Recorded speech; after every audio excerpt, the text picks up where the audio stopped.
Chris Cornell's wife Vicky pens emotional open letter to her soulmate days after his suicide. In a shocking turn of events, Soundgarden's famed frontman Chris Cornell was pronounced dead in his hotel room at the MGM Grand Hotel in Detroit.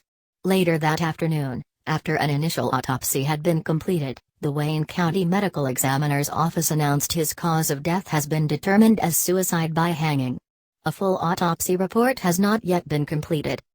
Days after his death of her husband, the singer's widow, Vicky Cornell, has shared an emotional open letter via Billboard to the late rocker, whom she calls her sweet Christopher. The two were married from 2004 until his death.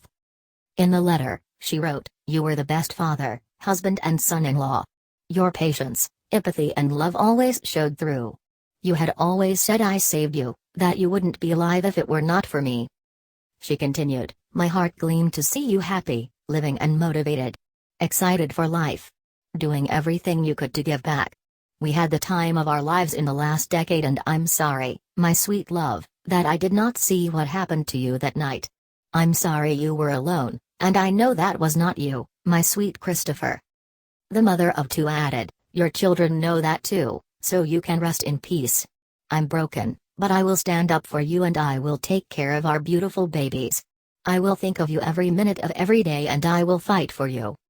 And finally she ended her love letter, "You were right when you said we are soulmates. It has been said that paths that have crossed will cross again, and I know that you will come find me, and I will be here waiting. I love you more than anyone has ever loved anyone in the history of loving and more than anyone ever will. Always and forever, your Vicky."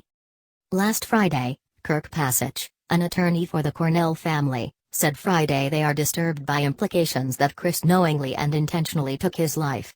"Without the results of toxicology tests, we do not know what was going on with Chris, or if any substances contributed to his demise.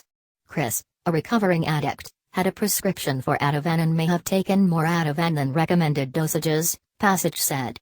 The family believes that if Chris took his life, he did not know what he was doing, and that drugs or other substances may have affected his actions. One day after the rocker's death, Vicky released a public statement. "Chris's death is a loss that escapes words and has created an emptiness in my heart that will never be filled." As everyone who knew him commented, Chris was a devoted father and husband. "He was my best friend. His world revolved around his family first and of course, his music, second." She said, "He flew home for Mother's Day to spend time with our family. He flew out midday Wednesday, the day of the show, after spending time with the children." Cornell's funeral will take place this Friday in Los Angeles.